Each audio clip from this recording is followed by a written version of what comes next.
회개하라, 천국이 가까웠다.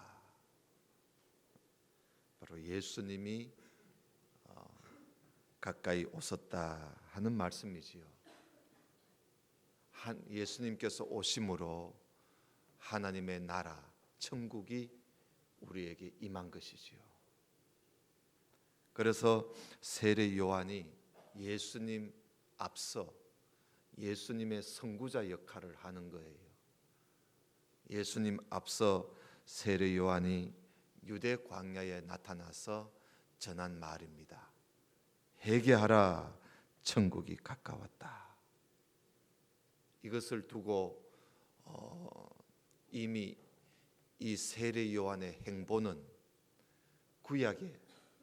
구약에 이미 예언되었던 말씀이다 하고 마태가 그것을 또 우리에게 소개해 주고 있습니다. 이사야 선지자가 예언했던 말씀인데, 이사야서에 보면 광야에 외치는 자의 소리가 있다. 광야에 외치는 자의 소리가 있는데, 그 소리는 뭐냐 하면 너희는 주의 길을 예비하라. 또 그의 첩경을 평탄케 하라. 이러면 첩경이라는 말은 지름길이란 말이에요. 지름길. 주님께로 가는 그 길을 평탄케 해라. 다시 말하면 광야에서 외치는 자의 소리가 있는데 주의 길을 준비하라. 주님의 길을 준비해라. 그렇게 예언을 했는데 그 예언의 성취가 되어 이 세례 요한을 통해서 이 예언이 성취되었다는 겁니다. 그래서 세례 요한의 이 선포, 세례 요한의 이 전파는 바로 주님의 길을 예비하라는 그런 뜻으로 회개하라 하고 그가 소리를 질렀던 것이요. 여러분, 세례 요한은 그의 아버지가 사가라입니다. 사가라 제사장입니다. 여러분, 제사장의 자식은 자동적으로 제사장이 됩니다. 그래서 이 세례 요한은 제사장 가문의 아들이지요. 그래서 그는 항상 하나님의 성전을 늘 지키고 있는, 그 성전에서 하나님 앞에 제사를 드리는 일을 돕고 백성들을 위해서 기도하고 또 백성들에게 하나님 말씀을 가르쳐주고 들려주고 또 하나님의 그 성전의 모든 일들을 맡아서 하는 그런 참 복을 받은 제사장의 자식입니다. 그런데 하나님의 성전에 있어야 할 이 제사장이 지금 유대 광야에서 지금 생활을 하고 있습니다. 그리고 제사장의 그 화려한 옷, 여러분 구약에 보면 제사장의 옷이 얼마나 화려합니까? 그 화려한 제사장의 옷을 벗어버리고 오늘 보니까 약대 털옷을 입고 다니고 있습니다. 약대 털옷은 낙타 털옷을 말합니다. 낙타 털옷을 짐승의 털옷을 입고 제사장의 자식이 유대 광야에 그걸 입고 다니고 있단 말입니다. 그리고 또 성전에 그 거룩한 제사장들이 먹는 음식이 있습니다. 그 거룩한 제사장의 음식을 먹는 대신에 오늘 보니까 메뚜기, 뭐 광야에 가봤자 뭐 먹을 게 뭐가 있겠어요? 메뚜기를 잡아먹고 또 석청은 돌에 그 벌이 돌집에 붙어서 그 내놓은 그 꿀입니다. 아주 맑은 꿀인데 광야에 좀 흔하지요. 돌벌이 만들어 놓은 꿀이거든요. 그걸 석청이라 그러는데 이렇게 광야에 있는 것을 잡아먹고 뜯어먹고 하는 거예요. 왜 그렇게 했을까? 아마 오늘 보니까 그 당시를 우리가 좀 생각해 보면 이해가 좀 됩니다. 왜냐하면 왜 세례 요한이 이렇게 할 수밖에 없었나? 그 당시에 종교계 하면은 사두개인, 바리새인, 열심당원, 에세네파 뭐 이런 여러 파가 많았습니다. 요즘 우리 한국의 우리 종교, 특히 기독교 안에도 파가 얼마나 많습니까? 무슨 파, 뭐 장로파, 감리교파, 성결파, 또 장로교 안에서도 무슨 척 얼마나 많습니까? 이 세례 요한 그 당시에도 종교계가 얼마나 많은 파가 있었고, 그것도 파들끼리 싸움이 대단했습니다. 서로 자기가 잘났다는 거예요. 서로 자기들이 옳다는 거예요. 그래서 종교계가 많이 타락했습니다. 그러니 이 제사장도 타락하고 또 선지자들도 타락하고, 그러니까 이 세례 요한이 종교계를 떠나고 싶었던 겁니다. 그래서 그는 성전을 떠나서 유대 광야에서 다니면서 하나님과 만남을 가지게 되었던 것이지요. 참, 이 떠난다는 게 이게 쉬운 일이 아니잖아요. 그리고 또한 그는 제사장으로서의 모든 권한을 다 포기했습니다. 뭐 옷은 말할 것도 없고, 먹는 음식도 말할 것도 없고, 제사장으로서 누릴 수 있는 모든 권한을 그는 다 포기했어요. 그는 자기 자신부터 하나님 앞에 바로 살아야 되겠다 해서 자기 자신부터 개혁을 일으켰습니다. 자기를 개혁하지 않고 다른 사람을 개혁시킬 수가 없잖아요. 자기가 달라져야 다른 사람을 달라지게 만들 수 있고, 내가 달라져야 내 가정이 달라지고, 내가 달라져야 교회가 달라지는 거 아니겠어요? 세례 요한은 자기 자신부터, 심지어 그가 머무는 이 곳과 입는 옷과 먹는 음식, 그게 의식주 아닙니까? 의식주까지도 그는 개혁을 했습니다. 버렸습니다. 그러니 그의 그 의식주도 개혁을 했으니 그의 심령은 오죽했겠습니까? 그러니 이 세례 요한이 유대 광야에 나타나서 회개하라, 천국이 가까웠다 하니까, 오늘 말씀해 보니까 세례 요한의 그 말을 듣고 사람들이 사방에서, 예루살렘과 유대와 요단강 사방에서 세례 요한에게 나왔습니다. 만약에 세례 요한이 이런 철저한 자기 기억이 없었다면 누가 세례 요한의 그 말을 듣고 나오겠습니까? 이 세례 요한의 그 전파하는 말 한마디를 듣고 사람들이 모여드는 걸 보면 세례 요한은 정말 모든 사람들에게 참 관심을 집중할 수 있는 그런 삶을 그는 살았던 것이지요.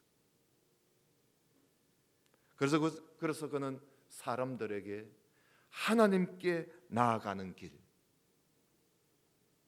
하나님 나라에 들어가는 길을 제시했습니다. 주님께로 나아가는 길이 무엇인가?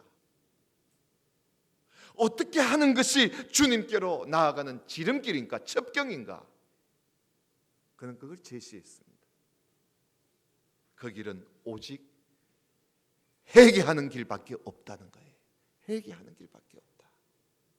그래서 세례 요한의 첫 그의 음성은 회개하라는 것입니다. 예수님께서도 처음 복음을 전하실 때 예수님의 첫 음성이 뭐냐 하면 회개하라, 천국이 가까웠다. 세례 요한하고 똑같습니다. 그 마음이 통하는 것이요. 선구자와 주인공의 마음이 통하는 거예요. 그러니까 이 세례 요한이 제시하는 이 회개하라, 이것이 주님께로 나가는 길이다 하는 것은 틀림이 없는 것 같아요. 왜냐하면 예수님도 그렇게 말씀하셨으니까요. 이렇게 회개하라고 외치자 사방의 사람들이 세례 요한의 말을 듣고 그 소리를 듣고 세례 요한에게 모여왔습니다. 오늘 말씀에 보니까 세례 요한의 말을 들은 사람들이 모두 다 와서 자기들의 죄를 자복합니다. 죄를 자복해요. 자기 죄를 마음속으로 뉘우칠 뿐만 아니라 그걸 다 세례 요한한테 내놓습니다. 나는 이런 죄를 지었다고, 나는 이런 죄를 지었다고 입으로 다 시인을 하고 자복을 합니다. 그리고는 요단강에서 죄를 자복한 자들을 요단강에서 세례 요한이 그들에게 세례를 베풀었습니다. 여러분 한번 상상을 해보십시오. 많은 사람들이 나와서 세례 요한에게 자기의 죄를 자복하고 세례를 요단강에서 받는 그 모습 말입니다. 여러분, 이게 회개입니다. 회개를 원어로 메타노에오라는 이 말은요, 마음을 바꾼다, 생각을 바꾼다, 생각을 고쳐먹는다. 그게 메타네에오라는 뜻입니다.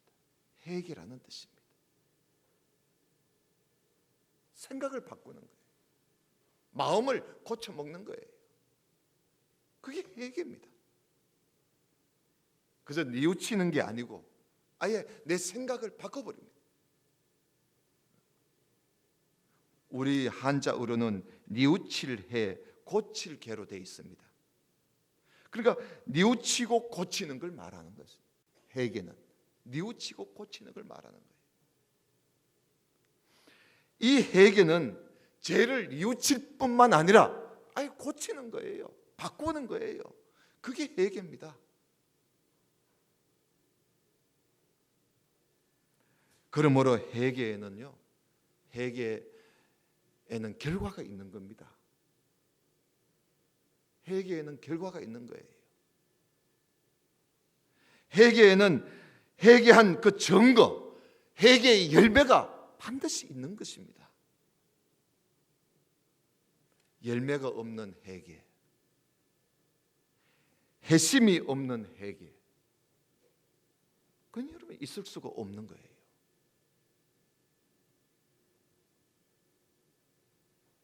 우리가 하나님 앞에 천국 가는 길을, 주님의 길을 예비하는 길, 준비하는 길, 주님께로 가는 그 첩경 지름길이 회개인데 우리가 회개하지 않고는 나아갈 수가 없습니다.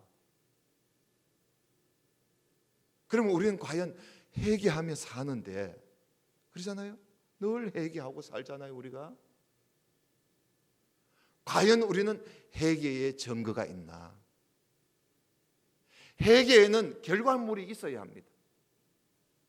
열매가 있어야 돼요. 이 세례 요한의 사람들에게 요단강에서 세례를 베푸니까 바리새인들이요, 바리새인이란 건 바리새파 사람이에요. 바리새파 사람들과 그리고 사두개파 사람들이, 많은 사람들이 이 세례 요한이 세례를 베푼다 하니까 찾아온 거예요. 거룩한 옷을 입고 옷을 질질 끌고 찾아온 겁니다. 그런데 그들에게는 회개의 열매가 없었습니다. 사실 그들은 자기들이 아브라함의 자손이라고 자랑은 되게 하고 돌아다니지만은 아브라함 자손다운 삶이 그들에게 없었습니다. 거룩한 옷을 입고 질질 끌고 다니지만은 그들의 생각과 그들의 삶은 전혀 그렇지가 않았습니다. 거룩하지가 않았습니다.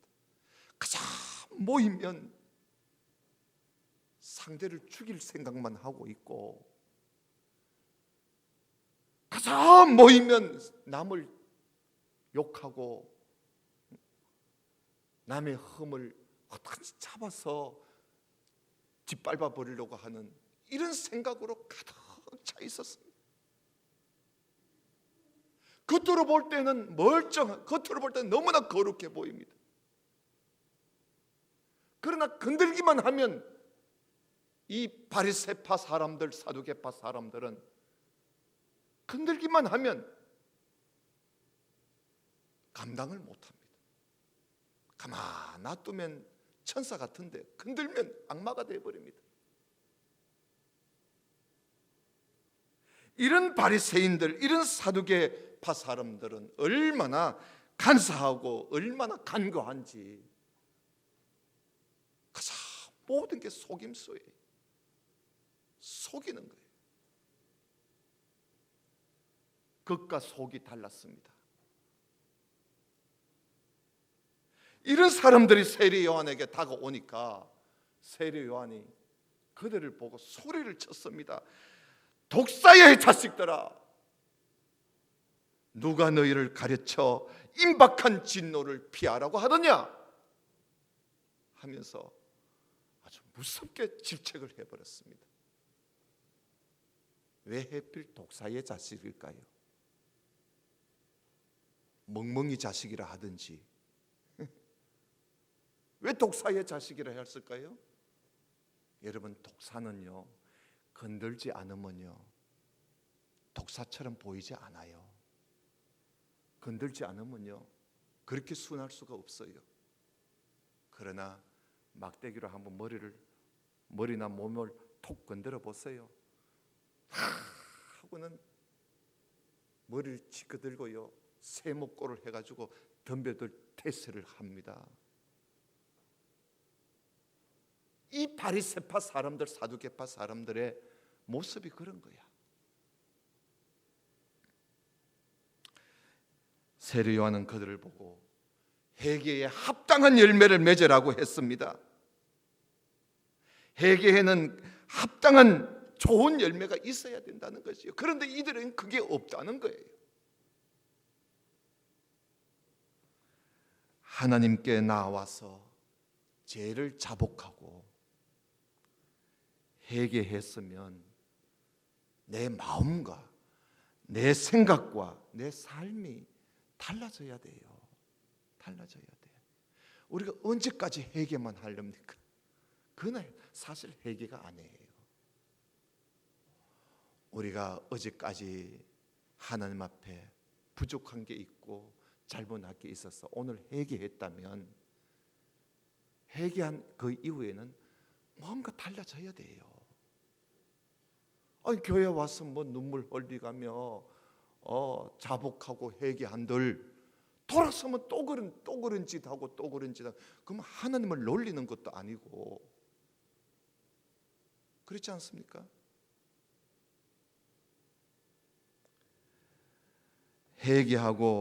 회개에는 반드시 열매가 있어야 됩니다. 여러분, 회개하고 세례를 받았다는 것은 우리 지금 여기 모인 우리 성도님들은 거의 뭐 대부분의 회개하고 다 세례를 받았은 줄로 압니다. 회개하고 세례를 받았다는 것은 이제는 죄에 대해서 나는 죽었다는 거예요. 죄에 대해서는 죽고 의에 대해서 내가 이제는 살았다, 그런 의미입니다. 이 세례가. 세례는 나에 대해서는 이제 난 죽었다, 이제 나는 예수님과 함께 나는 죽었고 나는 예수님과 함께 이제 다시 살아났다. 그게 회개하고 세례 받았다는 거 아닙니까? 그래서 성경은 그런 사람을 보고 우리는 새로운 피조물이 되었다고 말을 하고 있는 것입니다. 우리는 이제 새로운 피조물이에요. 그렇기 때문에 회개에는 합당한 열매가 있어요. 열매가 없다는 것은 진정으로 회개하지 않은 거예요. 열매가 없는 회개는 구원도 기대할 수가 없어요. 오늘 말씀 보십시오. 이미 도끼가 나무 뿌리에 놓였으니, 도끼가 나무 뿌리에 딱 놓였대요. 한번 딱 찍힌 거예요. 좋은 열매 맺지 아니하는 나무마다 찍어서 불에 던져버리겠다. 회개의 열매가 없는 자들 찍어서 불에 던져버리겠다. 무서운 말씀 아닙니까? 또 오늘 말씀해 보면 손에 키를 들고 자기의 타작 마당을 정하게 하사 알곡은 모아서 곳간에 들이고 쭉정이는 꺼지지 않는 불에 던져버린다 그랬습니다. 이렇게 세례 요한은 사람들에게 천국에 들어갈 길은 회개함에 있다고 하면서 많은 사람들에게, 회개하는 사람들에게 물로 세례를 베풀었습니다. 물로. 그러면서 뭐라 그럽니까? 내 뒤에 나보다 능력이 많으신 이, 바로 예수님 보고 하는 이야기 아닙니까? 예수님이 오신다. 그분은 성령과 불로 세례를 주실 분이라고 그러면서 예수님을 소개하고 있습니다. 이게 세례 요한의 사명이었습니다. 세례 요한의 사명은 예수님을 등장시키는 게 그의 사명입니다.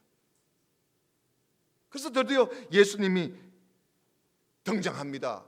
오늘 말씀해 보니까 예수님이 세례 요한이 있는 요단강에 예수님이 나타났습니다. 오늘 13절 보십시오. 이때에 예수께서 갈릴리로서 요단강에 이르러 요한에게 세례를 받으려고 오셨습니다. 그러니까 요한이 말려 가로되 내가 당신에게 세례를 받아야 할 터인데 당신이 내게로 오시나이까? 예수님이 대답하십니다. 이제 허락해라. 다른 말 하지 말고 세례를 나한테 베풀으라는 거지요. 우리가 이와 같이 하여 모든 의를 이루는 것이 합당하니라 하니까 세례 요한이요 아무 말도 안 하고 순종합니다. 그래서 예수님께서 세례를 받으시고 물에서 올라오시니까 하늘이 열리더니, 아마 아주 맑은 하늘이 열린 것 같아요.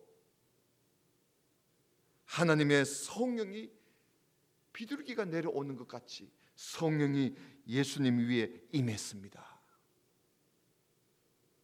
그리고는 하늘에서 소리가 납니다. 이는 내 사랑하는 아들이요 내 기뻐하는 자라 하는 그 소리가 들렸습니다. 여러분, 예수님도요 세례를 받았었어요. 그런데 여기 보니까 예수님이 죄를 자복했다는 말씀은 없습니다. 예수님은 성령으로 잉태된 분입니다. 성령으로 잉태해서 나신 분이기 때문에 예수님은 사람이 되시지만은 또한 하나님의 아들이시기 때문에 예수님은 죄가 없으신 거예요. 자, 그러면 죄가 없으신 분이 왜 세례를 받는가? 그것이 세례 요한의 의문이었습니다. 그가 이해를 못했습니다. 그래서 예수님이 세례를 받으려니까 세례 요한이 처음에는 말렸지요. 그랬을 때 예수님께서 세례 요한에게 허락해라. 우리가 이와 같이 해서 모든 의를 이루는 것이 합당하니라.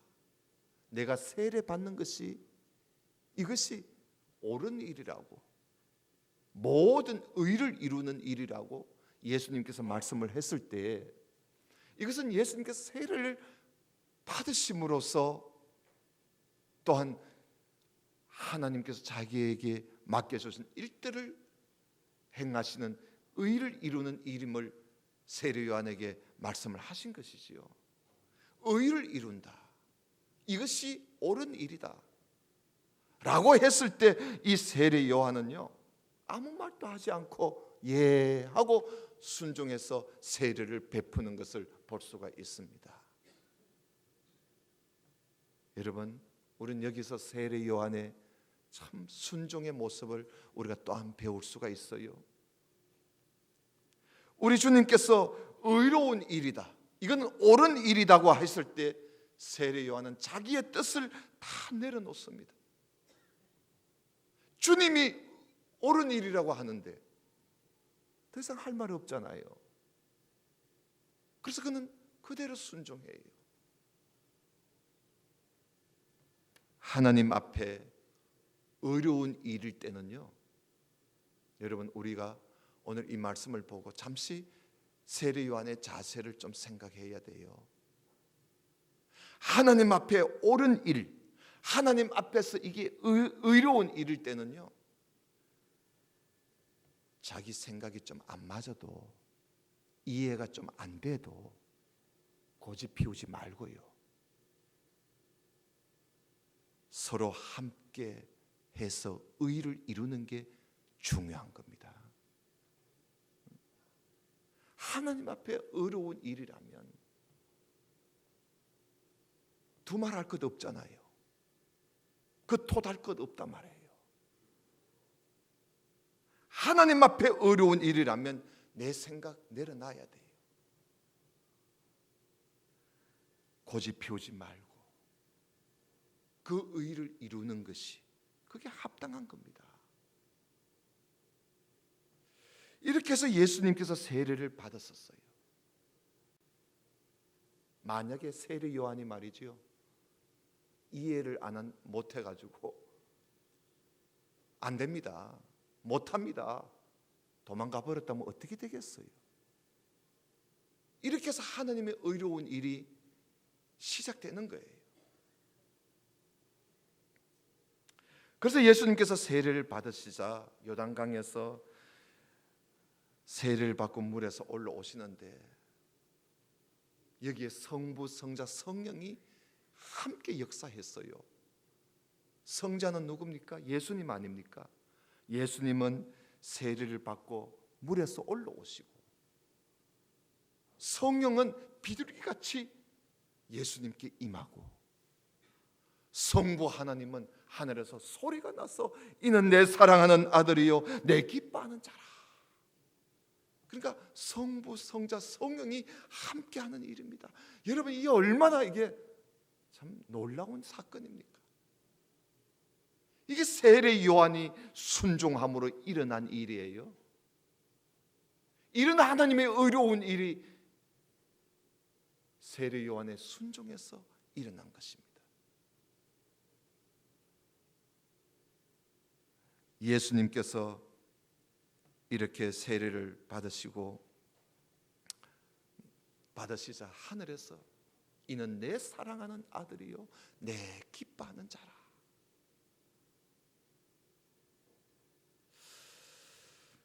예수님은 하나님께서 사랑하시고 하나님께서 기뻐하시는 하나님의 독생자이십니다.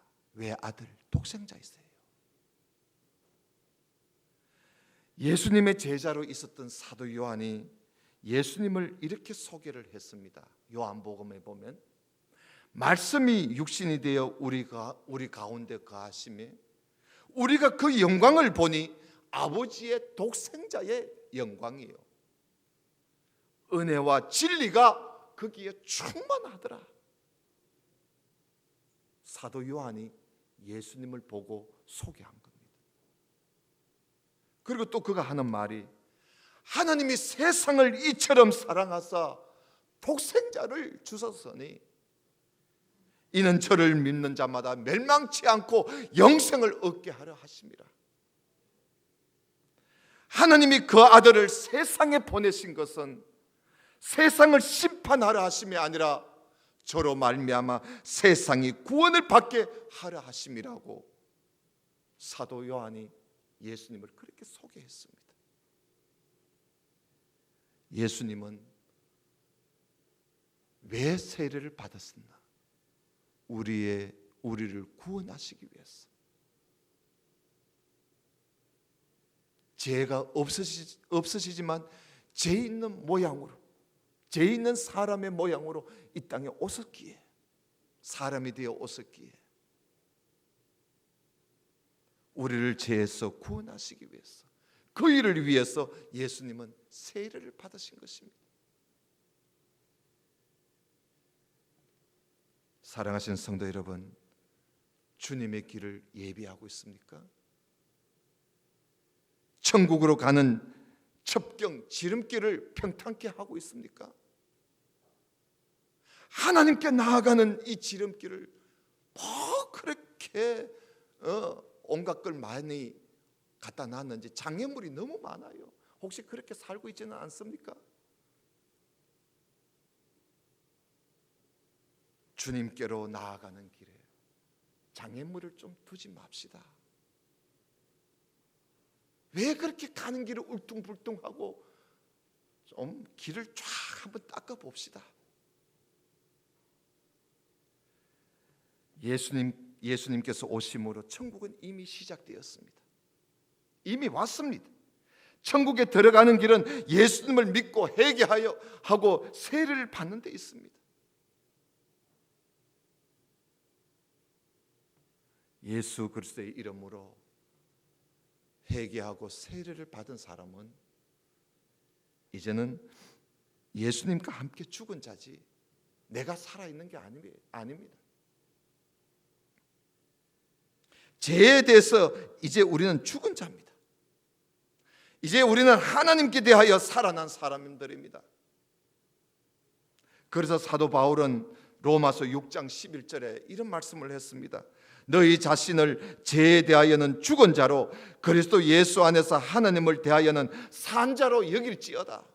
그렇게 여겨라. 나는 이제 하나님에 대하여 산 새로운 피조물이 된 사람이다. 그렇게 자기를 그렇게 여겨라는 것입니다. 나는 이제 죄에 대해서는 죽은 사람으로 여겨라는 거예요. 나는 이제 예수 그리스도 안에서 나는 하나님께 대하여 살아있는 사람이다. 그래서 사도 바울은 이어서 하는 말이 그러니 죄가 너희 죽을 몸에 왕노릇하지 못하도록 항상 몸의 사욕을 벗어버리고 순종하지 말 것을 말하고 있습니다. 그리고 또한 너희 지체를 불의의 병기로 드리지 말고 오직 너희 자신을 하나님께 드리고 너희 지체를 의의 병기로 하나님께 드릴 것을 그는 말하고 있습니다. 이것이 회개에 합당한 열매를 맺어가는 삶입니다. 사랑하는 성도 여러분, 회개에 합당한 열매, 그 열매가 무엇일까요? 긴 이야기 하지 않아도 여러분 다 아실 거예요. 하나님 앞에 회개했다면 고치십시오. 바꾸십시오. 그렇지 않고는 우리는 우리의 지름길, 천국 가는 지름길은, 주님께로 나아가는 그 지름길은 때가 낄 수밖에 없습니다. 장애물만 쌓일 수밖에 없습니다. 회개에 합당한 열매를 맺어가는 우리 모두가 될 수 있기를 주님의 이름으로 축원합니다. 다 같이 기도드립시다. 하나님 아버지 감사합니다. 우리가 하나님 앞에 늘 부족함을 내놓고 때로는 나의 죄를, 때로는 나의 허물을, 때로는 나의 실수를 하나님 앞에 자복하며 회개하며 눈물을 흘리며 통곡하며 애통하며 하나님 앞에 그렇게 회개하지만은 회개하는 것만큼 우리는 얼마나 마음을 바꾸어 가며 살고 생각을 바꾸어 가며 살고 우리의 삶을 바꾸어 가며 살고 있는가?